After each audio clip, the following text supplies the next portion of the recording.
সামনেই আসছে রথযাত্রা, আর রথযাত্রা স্পেশাল কি বলো তো? হ্যাঁ, জিলিপি। আর রথে জিলিপি খায় না এমন মানুষ বোধহয় কমই রয়েছে। আজকে বানাচ্ছি ম্যাঙ্গো জিলিপি। আজকের আমার এই জিলিপিগুলো এখানে কিছুটা অমৃতির শেপ নিয়ে নিয়েছে। আর কেন, সেটা পুরো ভিডিওটা দেখলেই বুঝতে পারবে। প্রথমে এখানে আমি চিনি রসটা প্রিপেয়ার করে নিচ্ছি। তার জন্য ওভেনে একটি কড়াই বসিয়ে এখানে হাফ বোলের একটু বেশি সুগার নিয়েছি। যতটা সুগার নিয়েছি তার হাফ জল নিয়েছি। চিনি রসটা যখন সম্পূর্ণ রেডি হয়ে যাবে তখন একটু হাত দিয়ে দেখবে একটু আঠালো ভাব আসছে কিনা, তাহলেই বুঝতে পারবে যে চিনি রসটা কিন্তু খুব ভালো করে তৈরি হয়ে গেছে। আমার এখানে চিনি রস রেডি হয়ে গেছে। আর এখন এটাকে আলাদা একটা পাত্রের মধ্যে আমি নামিয়ে রাখছি। এই পাত্রের মধ্যেই কিন্তু আমি জিলিপিগুলোকে আমি ডোবাবো।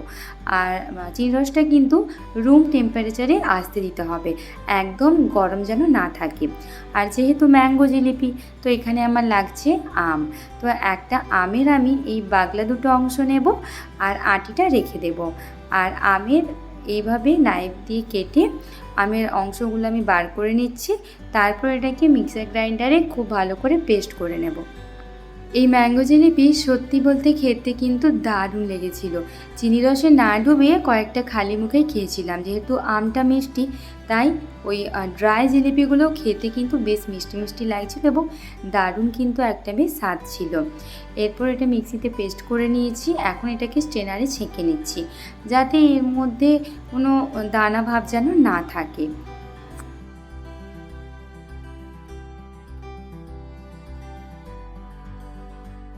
মিক্সিং বোলটা ধুয়ে অল্প একটু জল নিলাম, আর জলটাও কিন্তু এইভাবে ছেঁকে নিচ্ছি। এরপর আমার এখানে লাগছে চা কাপের 1 কাপ বেসন। আর ওই কাপের মাপেই কিন্তু এই গ্লাসটি। আর যতটা বেসন নিয়েছি তার অর্ধেক নিয়েছি আটা আর অর্ধেক নিয়েছি ময়দা। আটা এবং ময়দা দুটোই কিন্তু খুব ভালো করে ছেঁকে নিচ্ছি।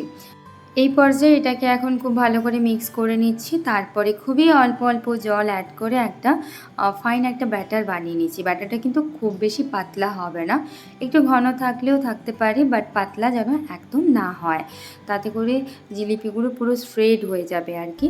আর প্রথমেই কিন্তু একেবারে বেশি জল দেব না, খুবই অল্প অল্প জল দিয়ে কিন্তু জিলিপিগুলো আমি রেডি করছি। এক্ষেত্রে চাইলে তোমরা ফুড কালার ইউজ করতে পারো, তবে আমি উইথাউট ফুড কালারটা করছি। আর ব্যাটারটা ভালো করে রেডি হয়ে যাওয়ার পরে এখানে আমি 1 চিমটে মতো বেকিং সোডা অ্যাড করছি। এতে করে জিলিপিগুলো একটু ফুলকো হবে। 1 চিমটের বেশি যেন বেকিং সোডা না দাও, সেটা কিন্তু খেয়াল রাখবে, 1 চিমটেই দেবে। তারপর একটি কড়াই বসিয়ে সেখানে কিছুটা রিফাইন্ড অয়েল গরম করতে দিয়েছি। আর কেন অমৃতির মতো হয়েছে, এইবারই হচ্ছে সেই রহস্যটা।